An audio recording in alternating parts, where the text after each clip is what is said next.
Classic SUVs from the 1960s, 70s, and even the 80s are beloved vehicles. Rigs such as the old-school Ford Bronco, Toyota Land Cruiser, and Jeep Grand Wagoneer are still relevant today, not only because they're capable, handsome off-roaders, but also because they influence their modern-day counterparts. It's too bad that the current Chevy Blazer isn't an off-roader like the old-school K5. What's that? Anyway, no conversation about old-school SUVs would be complete without mentioning International Harvester. This 1973 International Harvester Scout II build from Velocity Restorations that we saw at the 2025 SEMA show in Vegas is a combination of classically good looks and modern performance.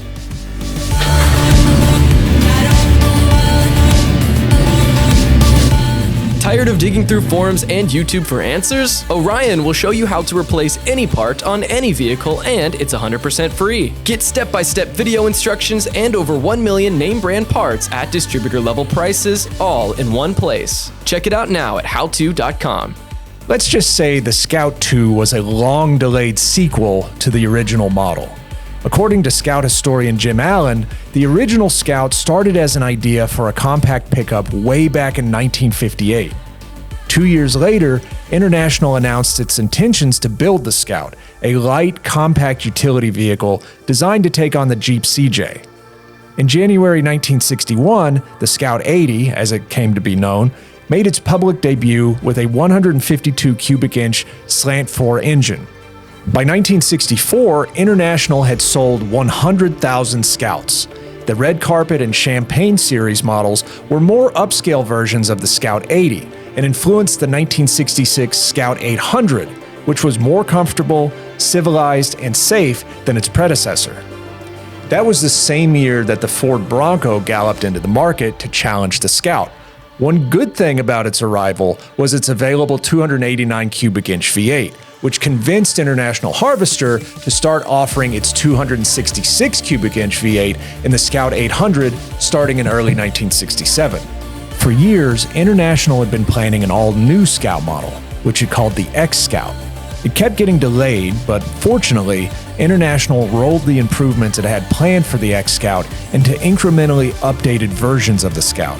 International hoped to finally introduce the X-Scout in the fall of 1970 as a 1971 model, but surprise, surprise, that didn't happen. Instead, it slightly updated the Scout 800A to create the Scout 800B. Scout 800B production ended in March 1971, which meant after years of delays, the X-Scout was finally ready for production. Sort of. International started cranking out a new model the following month, but by that time it had a new name, Scout II, which International advertised as the Wow Wagon. You may remember the name Velocity Restorations from our reviews of its 1966 Ford Bronco and 1972 Chevrolet K5 Blazer builds. Both of those had new or restored underpinnings, fresh paint, updated suspension and brake hardware, a fuel-injected V8 crate engine, and an upgraded and more comfortable interior. Velocity used the same approach with this 1973 Scout II. Judging by the pictures and footage, I have to say that this is my favorite Velocity rig so far. Yes, it's clearly modified, but it also has a certain retro charm to it. Let's get into all the ways in which Velocity re-engineered this classic for modern times. There's a lot of cool stuff on this Scout II, but my favorite thing about it is its paint. Velocity chose a deep olive called Shelter Green for the body and the removable hardtop, then painted on a set of its tan and brown Founder Series stripes. In these colors, the Scout II will stand out on the street and look right at home in the wilderness.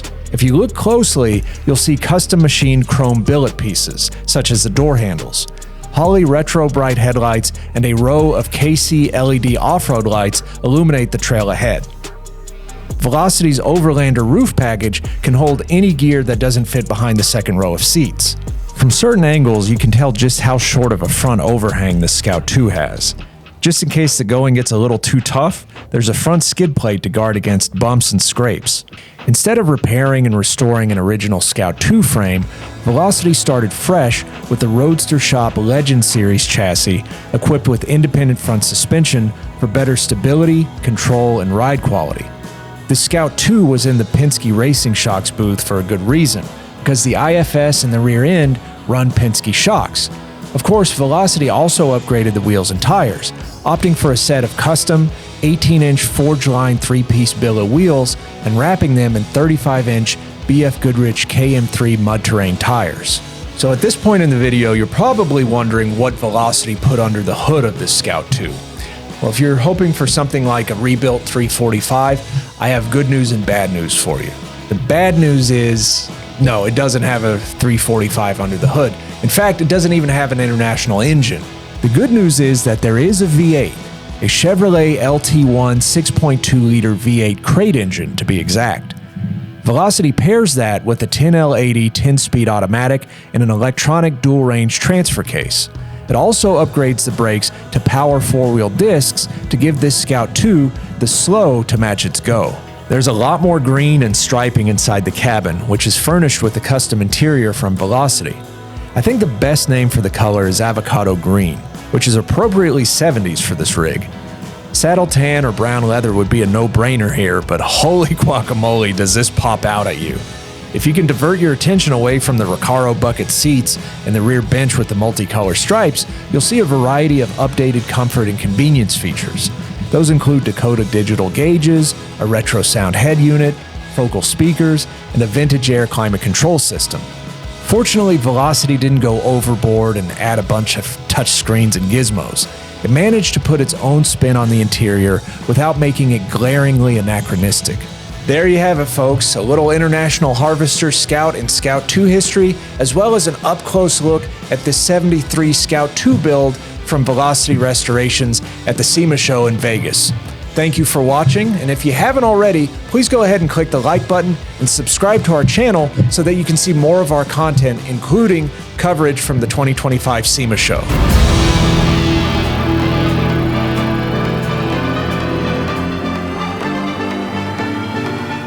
Every year, automakers, parts companies, and customizers bring their latest and greatest products and wildest builds to the SEMA show in Las Vegas. Last year's event did not disappoint. We saw this. Yes, this is a Datsun 240Z with a Dodge Viper V10 in it. How did this happen? Who was ambitious and crazy enough to make this hybrid? Guys, thank you so much for watching today's video. Remember, if you're in the market for a collector car, going over to our website, classiccars.com. That's our online marketplace with over 38,000 listings live across the site. Also, be sure to check out our sister website at autohunter.com. That's going to be our 7-day online auction. That's it for me, and I'll see y'all in the next video.